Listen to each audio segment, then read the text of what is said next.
eu vou abordar aqui é de extrema importância porque revela duas situações. A primeira, a flexibilidade do Conselho de Recurso, a revisão de forma justa e coerente, diante das provas apresentadas.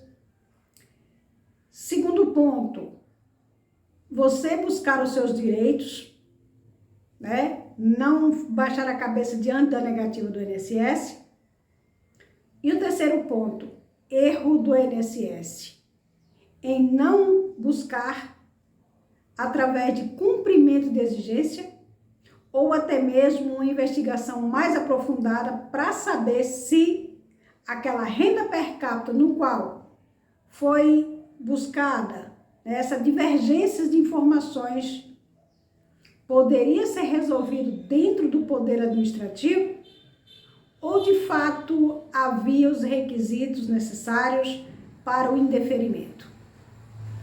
Essa resposta eu deixo para você comentar aqui embaixo. Conselho de Recurso flexibiliza a análise de renda e garante o BPC para a idosa. O Conselho de Recurso concedeu um benefício de prestação continuada a uma idosa após reconhecer que a análise da renda familiar feita pelo INSS não refletia corretamente a realidade econômica do grupo familiar dessa senhora.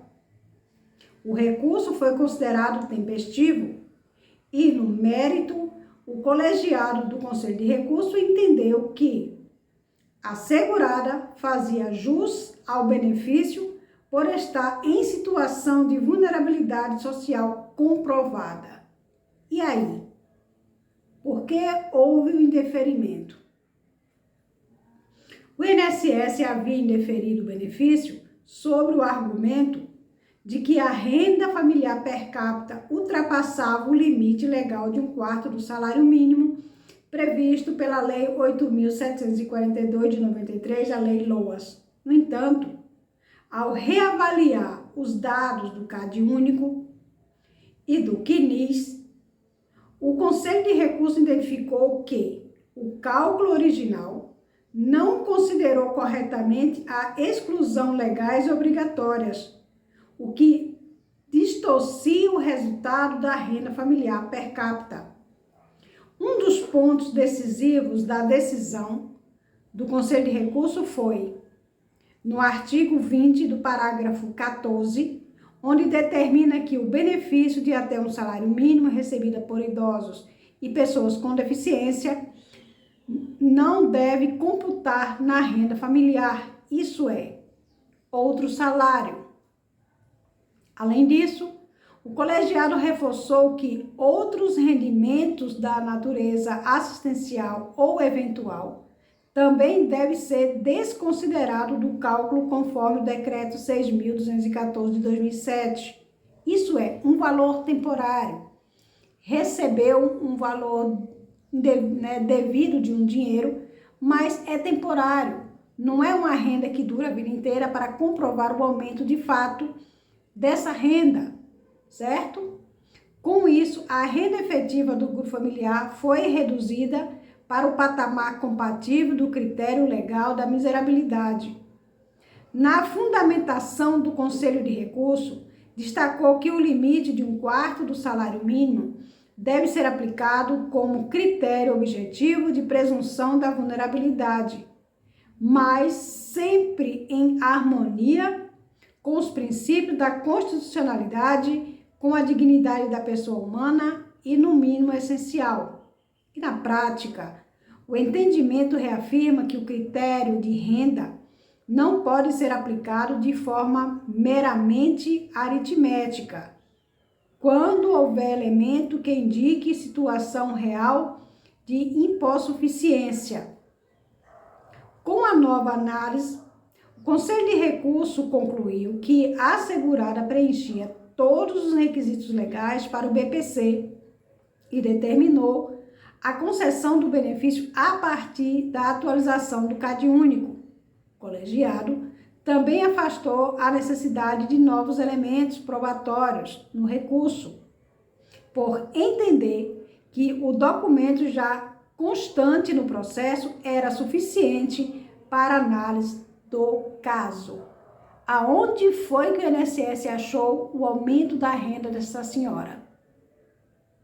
Esse indeferimento é pela meta, produtividade, correria e o que mais? A decisão chama a atenção por reforçar uma tendência já observada no âmbito da Previdência Social. O INSS não pode se limitar ao valor bruto de uma renda familiar, sem aplicar corretamente as inclusões legais via prevista no LOAS. Isso vem ampliando o espaço para revisões administrativas dentro do Conselho de Recurso e também dentro da própria Justiça, de caso de indeferimento do PPC por renda de forma indevida, sem fazer cruzamento de dados, sem fazer o devido cálculo para se ter uma resposta justa, onde aquele segurado cumpre os requisitos ou não cumpre os requisitos, mas com provas fundamentadas. Você deve buscar o seu direito. Você deve estar sempre atento aos motivos do indeferimento do teu processo. Busque ajuda se você não entender como fazer a sua ação para o Conselho de Recurso, né, o seu processo, como você fazer a sua defesa para que essas documentações de forma clara e evidente possa, diante das mãos dos conselheiros relatores, possa mudar o histórico da negativa do INSS. A vitória é sua se você cumpre todos os requisitos, seja no próprio INSS, no Conselho de Recurso ou na Justiça. Apesar dos pesares de injustiças serem cometidas por esses órgãos. Boa tarde.